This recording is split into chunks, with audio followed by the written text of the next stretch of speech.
তোমার কাগজ পড়াটা একটু বন্ধ রাখবে? মুখ তুলে বলি, কেন, বাজারে যেতে হবে? আহা, আমার যেন আর কোনো চিন্তা নেই, সন্ধেবেলা কবে আবার বাজারে যেতে বলি। ভুল হয়েছে, বলা উচিত ছিল দোকানে।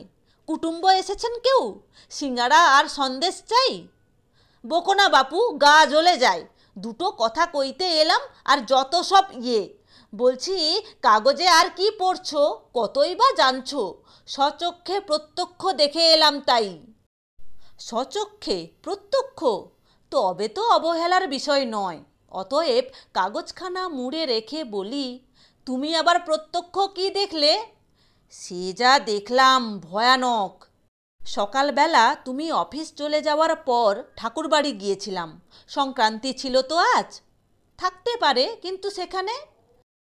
সেই তো, সেখানেই তো ব্যাপার।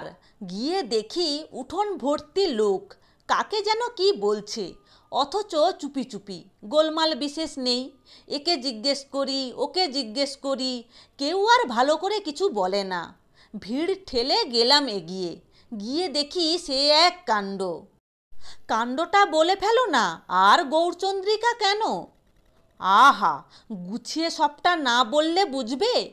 দেখি একটা বছর 19-20 মেয়ে ঘাড় হেঁট করে বসে আছে। তাকে ঘিরে লোকে লোকারণ্য। পাকিস্তান থেকে এসেছে। পাকিস্তান থেকে প্রত্যহ তো হাজার হাজার লোক আসছে, তাতে আর গোপনতার কি আছে? আহা, বুঝছো না? সমস্ত বয়সের মেয়ে, কত দুর্গতি ভোগ করে এসেছে কে জানে। গুন্ডাই ধরে নিয়ে গিয়েছিল। ভগবানকে ধন্যবাদ দাও যে এসেছে। তা তো নিশ্চয়ই। আহা, শেষ অবধি সব কাহিনী শুনলাম। বলতে কি চায়? খুঁচিয়ে খুঁচিয়ে কথা বের করছে সবাই। বলবে কি, কেঁদে মরছে। উফ, শুনলে আর চোখের জল ধরে রাখা যায় না। মা বাপ ভাই বোন মিলে 8 জন লোক ছিল সংসারে। কারুর কোনো পাত্তা নেই। কাউকে মেরে কেটে ফেলেছে, কেউ পালিয়ে গেছে, আর ওকে ধরে নিয়ে গিয়ে, বুঝতেই পারছো। মিনিট খানেক আমাকে কল্পনার অবকাশ দিয়ে শুরু করেন। ওই ফুলের মতো মেয়ে সেই সব রাক্ষসের মতো গুন্ডার হাতে পড়ে, বুঝতেই পারছো, কিচ্ছু আর রাখেনি। গম্ভীর হয়ে বলি, বুঝতেই যখন পারছি তখন অত বিশদ করে নাইবা বললে। মেয়েটার কি হলো তাই বলো, কিভাবে এসেছে? সে যা করে এসেছে বলতে গেলে মহাভারত। সত্যি মিথ্যে ভগবান জানেন। বলছে নাকি কলেজে পড়তো, আইএ এক্সামিন দেবার কথা। বাপ উকিল, গাড়ি বাড়ি সব ছিল। নাম বলতে চাইলে না, খালি কান্না। আহা, সে কান্না দেখলে অতি বড় পাষাণেরও বুক ফেটে যায়। তা তো দেখতেই পাচ্ছি, কিন্তু সত্যি মিথ্যের সন্দেহ ওঠে কেন? না, তাই বলছি। এখন সে সকলের কাছে হাত জোড় করে একটু আশ্রয় চাইছে। রিফিউজি ক্যাম্পে থাকতে নাকি রাজি নয়। ভদ্রলোকের মেয়ে, ভদ্রলোকের বাড়ি থাকতে চায়। তারপর দিলে কেউ? পাগল নাকি তুমি? ও মেয়েকে কে আশ্রয় দিতে যাবে? তুমি দিতে চাইলে না কেন? আমি? বাহ, বেশ তো। কেন, আমাদের এ বাড়িতে একটা মেয়ের জায়গা হয় না? তা হবে না কেন, তাই বলে রাখবো? কি যে অনাসৃষ্টি কথা বলো। ক্ষতি কি? ক্ষতি 100 রকম, তোমায় বললে বুঝবে?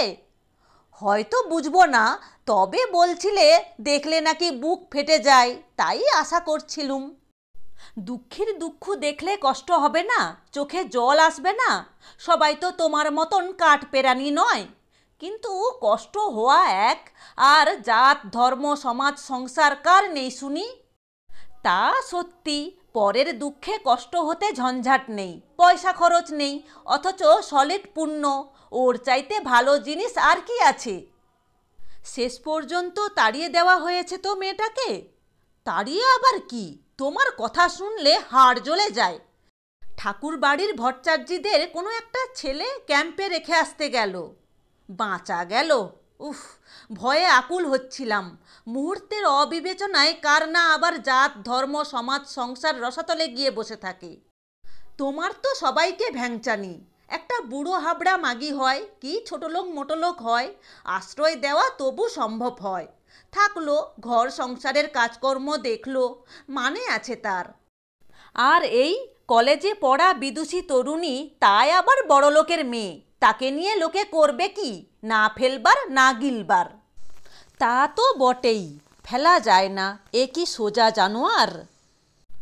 দিন কয়েক পরে, শুনছো কাণ্ড? কি? সেই পাকিস্তান ফেরত মেয়েটার কথা বলছিলাম না সেদিন? কি হয়েছে তার? মরেছে? মরেছে তা নয় গো মশাই, বরং বলতে পারো মেরেছে। সত্যি কি কীর্তি করলে গো, শুনে আর আমি নেই। তোমার এই গৌরচন্দ্রিকার বদঅভ্যাসটা কিছুতেই গেল না। গৌরচন্দ্রিকা আবার কি? সেদিন বললাম না, ভরচাজ গিন্নির সেজো ছেলে, মুকুন্দ না মুরারি কি যেন নাম ছেলেটার, রিফিউজি ক্যাম্পে নিয়ে গেল মেয়েটাকে। এখন শুনছি নিয়ে যায়নি। কি সব্বনেশে কথা বলো দেখি। গাড়িতে নাকি ছুরি কেঁদে কেটে হাত পায়ে ধরে এমন করে ছোঁড়ার মন ভিজিয়েছে যে ছোঁড়া সেখানে না নিয়ে কোনো বন্ধুর বাড়ি নিয়ে গিয়ে তুলেছিল। বোঝো কাণ্ড। সেই বন্ধুটির সৎসাহস আছে দেখছি। হ্যাঁ, বুকের পাটা দেখালেই তোমার কাছে সৎসাহস। কাজের ভালো মন্দ বিচার নেই। এখন শুনছি ওই মুরারি ছোঁড়া নাকি আবার বিয়ে করবার জন্যে খেপেছে। ছি ছি, গলায় দড়ি। তিনি আবার নাকি এক্সামিন দেবার তালে আছেন। শখ দেখো একবার, মরছিলি আবার এক্সামিন, ইচ্ছেও বা করছে। ভালোই তো, এততেও সে ভেঙে না পড়ে। ভালো কত, মুখ পোড়া ছোঁড়া সেই এক্সামিনের চেষ্টায় লেখালেখি ছুটাছুটি করে মরছে। এখনকার ছেলেদের প্রবৃত্তিকে ধন্যবাদ, একটু যদি রূপ দেখলো গলে গেল একেবারে, নইলে ওই শ্লেচ্ছ ছোঁয়া মেয়ে, দুগ্গা দুগ্গা। তা দয়া করুণা এসব কথাগুলো তো বাংলা ভাষায় ছিল একদিন। দয়া করুণা? আর কিছু নয়, ওই যে বলেছি আমি, কলেজে পড়া মেয়ে, অনেক রকম হাব ভাব কলা ছলা জানে, দিয়েছে ছোঁড়ার মুন্ডু ঘুরিয়ে। আমি এখন ভরচাজ গিন্নির দুর্দশার কথা ভাবছি। অত বড় বংশে এ কি কলঙ্ক! যেমন পিটপিটুনি ছিল তেমনি কি গালে মুখে চুনকালি পড়লো মাগির, কেঁদে কেঁদে মরছে। ছেলে হয়ে কি শত্রুতাই করলো বলো দিকিন। দয়া করতে চাইলে নিজের কড়ি দিয়ে কর, কিছু না করলে তো প্রকাশ হয় না। আর এ কি বিয়ে! সমাজকে কলা না দেখিয়ে চোখে ধুলো দেওয়া, এই আর কি। তাছাড়া আর কি বলো? সেই ভাবছি হিংসে হচ্ছে ছেলেটার উপর। ও তাই তো, তা হিংসের দরকার কি? এখনো বয়স ফুরোয়নি, যাও না, আইবুড়ো না হোক, সধবা বিধবা একটা কিছু কি জুটবে না? আর উপায় নেই। সত্যি বড় দুঃখ হচ্ছে না? নেই, তোমাদের দিন আসছে, ধম্ম বলে আর কিছু থাকছে না। এই তো ছেলেটা ভট্টাচার্যির, মেয়েটা শুনছি কায়স্থ, আবার মিত্তির নাকি।